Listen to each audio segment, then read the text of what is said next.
I'm Ashton Addison from EventChain for Investmentpitch Media and FinTech News Network. And today on Blockchain Interviews, we have Sky Guo, the CEO of Cypherium. Sky, welcome to the show, and thanks so much for taking the time to be here. Thanks, Ashton. You're very welcome. I'd love to kick off the interview by getting a bit of background on what you and your team have built at Cypherium and what exactly the Cypherium does as a blockchain protocol. Sure. So I am a programmer for over 20 years, and I first learned blockchain back in 2015. First, I started trading Bitcoins and I learned Ethereum. And I found that Ethereum is cool, but it has a lot of limitations, especially its transaction speed. So I intended to create a new blockchain infrastructure. That's how I came up with the idea of Cypherium. In short, Cypherium is a high-level, level 1 decentralized smart contract platform for creating and connecting Dapps, central bank digital currencies, enterprise applications, and digital assets. Our design features a hybrid dual-chain consensus mechanism combining proof of work and hot stuff, which is a by the default tolerance algorithm to scale to billions of users and preserve full decentralization. We provide a truly decentralized and scalable protocol combined with an accessible and intuitive user interface to lay out a comprehensive foundation for developers to create groundbreaking apps. Our network is flexible, making it possible for many different industries, from finance and real estate to logic, supply chain, and identity solutions, to leverage our technology and become leaders in their own spaces. Our mainnet is able to process up to 10,000 transactions per second, and it's able to settle the transactions within a second. In the recent months, we developed a specialty in the emerging field of CBDC, which is our digital currency interoperability framework. That's great. Yeah, you definitely have the ability to have not just regular digital assets, but central bank digital currencies, which I want to dive into a little bit later in the interview, because that's especially important focus as a topic right now with this economic uncertainty. And one more question regarding the protocol and scaling it to be enterprise ready and real world ready so that it's able to be used around the world. Do you believe that there is a trade-off between scalability of a network and the decentralization that it has? And how have you managed both of those with Cypherium's blockchain? There is certainly a trade-off. Like in the previous blockchains, they either to be like completely decentralized at slow speed, or like a semi-centralized or fully centralized at a higher speed. And it's really hard to see some of our most reliable cornerstones in crypto suddenly changing gears and become scalable. Everyday technologies with our project's unique architecture of combining proof of work and the original Bitcoin's consensus mechanism with hot stuff, and which has made exponential strides in the traditional classic by the default tolerance algorithm scalability. We believe that we have solved some of the fundamental issues of the blockchain space that has been traditionally faced. And the hot stuff, notably, is the consensus algorithm also used by Libra. Libra intends to build a blockchain for its billions of registered users and to provide them daily purchase, like everyday use crypto. However, Libra is controlled by the Libra Association, and it's centralized, so it needs permission. While combining the proof of work, Cypherium is the first public and permissionless blockchain that leverage the Libra technology while making a fully decentralized blockchain. Yeah, well, Libra has been quite a large topic, and especially after it was seemingly shut down by the regulators, and that sort of sparked interest, I think, with the central banks. Go ahead, Sky. Yeah, I mean, it's such a pity that Libra could not launch facing various regulatory issues, but we are being one of the projects that's built on the Libra's technology while combining the essential elements of a truly decentralized blockchain. That's why we are confident about our next steps. Yeah, no, that's really exciting, and I think that was part of what they were worried about with releasing Libra was that centralized control part, especially if social media platform would have potentially more financial information than central banks.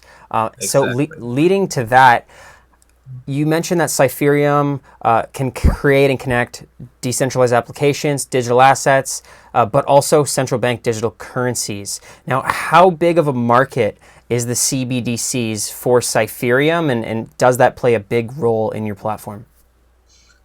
It's a huge market, so it's like it's several orders of magnitude higher than the current cryptocurrency market combined. Mm-hmm. So CBDC has right now it's estimated to be $200 trillion potential size, because like every country is switching to the digital currency Mm-hmm. since China first announced its DCEP project, and then like followed by Bank of France and the Sweden central bank, and now even the Federal Reserve is looking into it. So it's hard to truly capture how immense that technology shift would be for a structural of global finance, and not only it's like many trillion dollars in the street market cap, but if like the world were to switch to the CBDCs, individuals and the business would have a profoundly different experience of the economy, which Mm-hmm. would open up all kinds of different possibilities for association and the enterprise. So that's like a huge important part of the future we envision. Definitely, and you're also working with or have enterprise-ready blockchain technology. Do you see Yes. the enterprise, industry moving a lot quicker and having that in the market with Cypherium's technology faster than the CBDCs? That's definitely so. We already have created several tangible use cases. Right? Like, for example, Randstad is one of our clients we built together a decentralized ID human resource platform, so which is capable of instantly verifying the job candidates' background information, which usually takes like several weeks to be processed manually. And Mm-hmm. also, our case study has been selected by Google Cloud and it's published on the Google Cloud official website. Beyond that, like we're also building like other use cases in the financial industry and like the partner logistic supply chain and Mm-hmm. like import export. Lastly, we signed a memorandum of understanding with Suzhou City and China to help their municipal blockchain infrastructure. So it's one of China's major industrial cities and also one of the pilot city of China's CBDC project. And we are like still actively building more use cases and partnerships down the road. Mm-hmm. Yeah, that sounds great, especially with coordinating with Google Cloud. It sounds like you're working in the right direction, and I wanted to elaborate on that a little more, and because I know your mainnet is launching, and if you could give a little bit more background on who are the current investors and also the potential major partnerships that you have in the works with this launch. Sure. So during our first private round, we received from like Pantera Capital and the Blockfolio, which are very famous in the blockchain industry, and also several of like high net worth individuals that are our friends. And before our mainnet launch, like right now, we are running a public token sale, and we have already had like a couple thousand people registered. That's great. And so the mainnet launch, and that's the mainnet launch offering that you're talking about with the token sale. Can you talk Correct. about when is the mainnet launch happening exactly, and is the token sale happening right now leading up to that?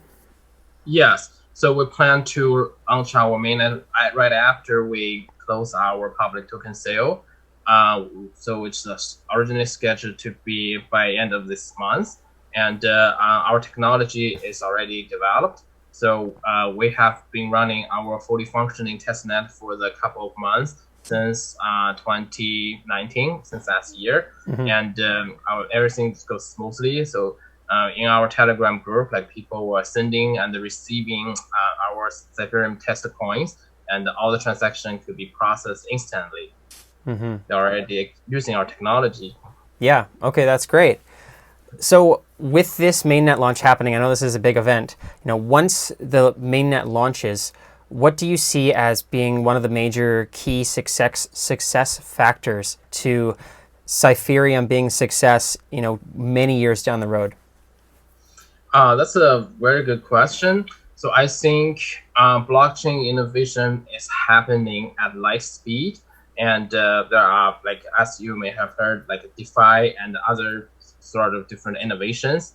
However, for us, we think that for the long term, this should be like tangible, real application that's built on blockchain that can like survive. So the ICO bubble in 2017 has already burst, and it's really like a hard time for blockchain to land like real tangible use cases.